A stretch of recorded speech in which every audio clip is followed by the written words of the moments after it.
Alto Nights is my contender for the most disappointing movie of 2025. The movie on paper should be a classic gangster movie, written by Nicholas Pileggi. You can do all you want to do in the book. Don't leave the movie alone. Let the director do it. Now, it's easy for me to say, because I'm working with Martin Scorsese.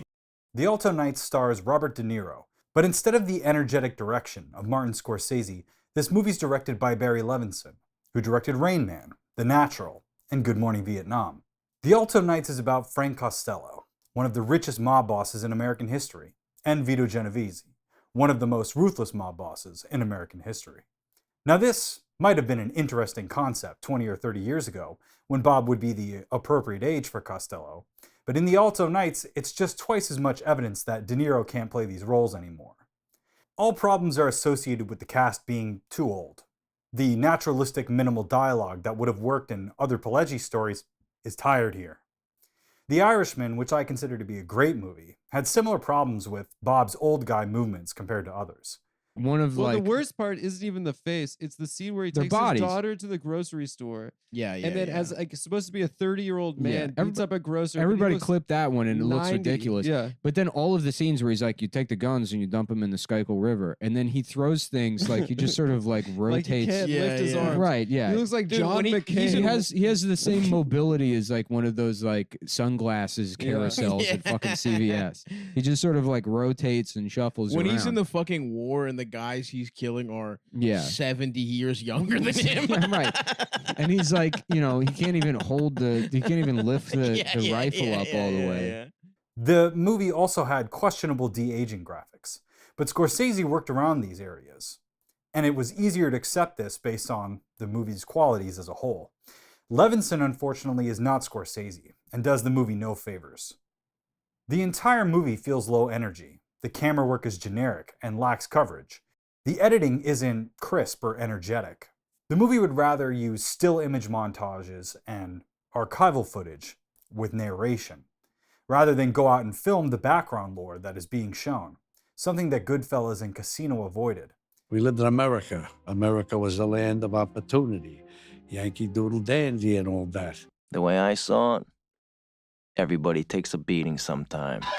You can see how similar motifs from the great gangster movies made by Scorsese and De Niro are used. This is due to Nicholas Pileggi's writing style, but I really don't think that I can criticize the writing of this movie because the way it's presented is just too distracting. You can't base an opinion on the script by the way it's performed, because I don't even think Bobby is capable of delivering the performance anymore. The lack of the editing style of Scorsese and Thelma Schoonmaker is part of the problem. There is a unique rhythm to Thelma's cuts that just can't be replicated. Levinson shot the movie in a very standard way, so it's not possible to do this erratic cutting style. There's coverage in a wide, and there's a back and forth. Scorsese, on the other hand, he doesn't waste transitions, he doesn't waste entrances. He uses the in-between moments before and after scenes end to give the audience context for the story elements. Sometimes it's people bowling before a plot element is introduced. Sometimes it's a kid making a sandwich and passing it around at a card game. Sometimes it's visuals of people preparing film, and sometimes it's people working in a count room. In Alto Nights, scenes happen, and then there's a wide shot leading into the next scene, and then the next scene happens. Sometimes the scenes fade out at the end, without a lot of finality to it. It's the most basic way to compose this material. When we actually get into the material, we are treated to scenes of two old De Niros, which brings us into the actual dialogue performances. It's like nobody learns anything. Stomping around like about to be extinct dinosaurs, and we never even know when we're dying. This is... How many times are we gonna go through this? De Niro in this movie seems to have been given full reign for improvisation. If this isn't the case, then maybe it's the editing that makes the scenes land so flat. Or maybe it's the lack of coverage, as in there aren't enough angles to edit together what they have. We see De Niro do his signature repetition thing. You know, the thing where he repeats himself? You know, the thing where he repeats himself. Give me the fucking money, you hear me? You hear me? I gotta come here and bust my balls. Give me the fucking money. I thought he was dead. He's not dead. He's not dead. Guess what? He's not dead. The performance just isn't there to back it up. I think that the movie would have worked better if you had De Niro playing just Frank Costello maybe, the elderly statesman of the mob, and maybe brought in someone else, someone younger, to be Vito. The problem with Alto Nights here is that for the most part, we've already seen this story done a half dozen times. And the movie itself doesn't really tell the story of Costello and Genovese rising up through the ranks, like a Goodfellas or an Irishman. It doesn't really show off the scene of how things worked, like Casino. Over. They wanted him because Ace ate, slept, and breathed gambling. It doesn't really take you into the world that you're not familiar with, like Wolf of Wall Street might. Yeah. There is a type of actor that's able to absorb the scenery without saying much, highlighting every other actor. Martin Sheen does this well in Apocalypse Now.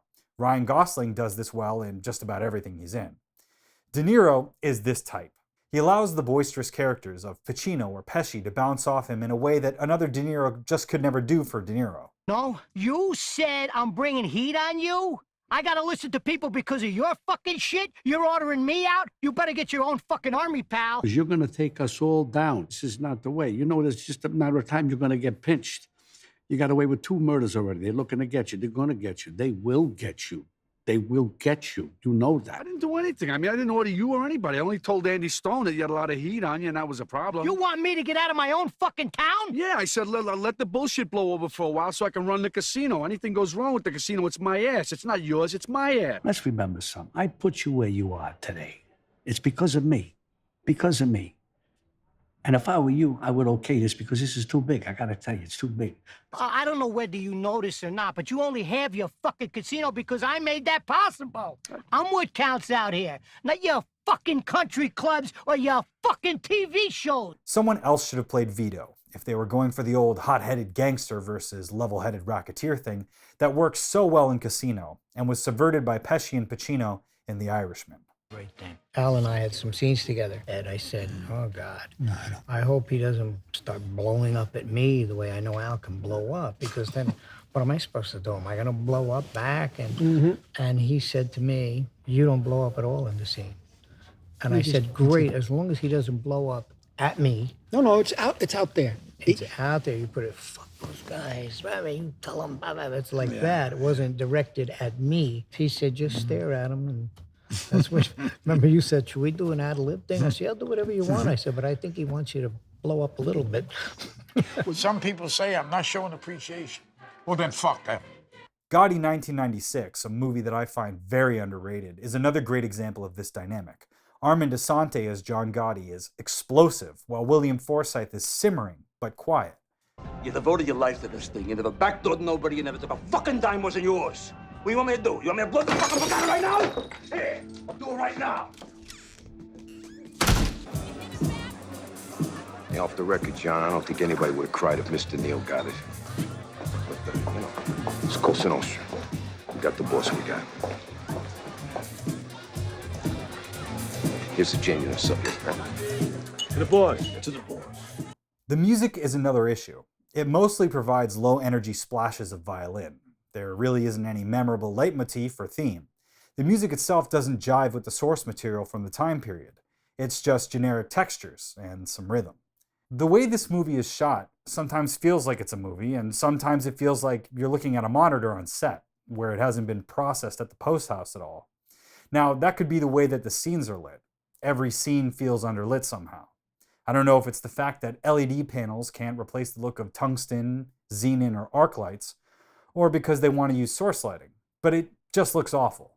This is the same camera platform that was used to shoot F1, which looks great, so I don't know what's going on here. I keep mentioning Irishman, and if you want to understand why, you have to see these 2 movies back to back, because then you'll see what I'm talking about. Every single criticism for the Alto Nights, The Irishman works very hard to avoid. De Niro's subtle acting works great in The Irishman. His performance has a reserved quality about it that suggests what the character's thinking. This style is present in his acting all the way back in movies like Taxi Driver. For the most part, I agree with Tarantino when he said that directors don't really get better with age. But on the other hand, Scorsese gives his movies a vitality, even when it's just a bunch of old guys rolling around. Alto Nights is the movie that shows why he's special, because it doesn't have that. It doesn't have that fire, clashing music cuts, the pace, or the unique wide shots and inserts that make films like Scorsese's feel so alive and so particular. It doesn't have that penetrating honesty of character and humanity that Scorsese has. That's why Alto Nights is one of the most disappointing movies of 2025. I never wanted to say that the De Niro, Pesci, and Pacino era was over, but Alto Nights just proves that The Irishman was the finale of that era. For 50-something years, Scorsese has been making movies about saints and sinners, and I would suggest his worst movies over The Alto Nights any day. And if you really want to watch an underrated mob picture with a bunch of familiar faces, then watch that 1996 HBO TV movie Gotti, which I'll be reviewing one of these days. Get the fuck out of here. Hey, they know me. I know who I am. I'm not embarrassed by who I am. I'm not gonna sit in the dock here like some fucking rat. You know, in the end, maybe I get a little respect for it because I'm not getting any of you. John, you made a hell of a long walk from a cockroach tenement to the cover of Time magazine. That takes ability. But a Cosa Nostra boss don't belong on the cover of Time magazine. Wherever I'm at, it's because I am who I am, all right? I'm not going to change who I am. I'm not going to apologize for who the fuck I am. But you'll wind up in a cell because you are who you are. And you'll take a lot of good people with you. Duck, John. Learn to duck sometimes. Even though this movie's a flop and a disappointment, it's a fascinating exercise. It's a movie produced by a guy in his 90s, directed by a guy in his 80s, starring another guy in his 80s. So even though I don't think you should watch it, part of me still really wants you to check it out, at least just to see what not to do. I don't know if that's good or bad, but I say it's good. good. For the melons? You know how to pick out a melon? Yeah, no, it's got to be hard. If it's soft, it's not good. Hey, you stink.